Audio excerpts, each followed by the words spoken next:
இவங்க சொல்றாங்க நீ என் பேச்ச கேட்க மாட்ட, என் வார்த்தையை மீறிதான் பேசுவேன்னு. இவங்களுக்கு என்ன தெரியும் நீ என் மேல எவ்வளவு மரியாதை வச்சிருக்க, எவ்வளவு பாசம் வச்சிருக்கேன்னு இவங்க யாருக்கும் புரியல.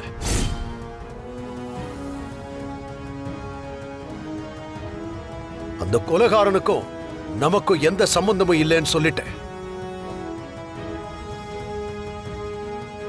அவனை இனிமே யாருக்காகவும் சகிச்சுக்கிட்டு நீ ஏத்துக்க வேண்டாம்.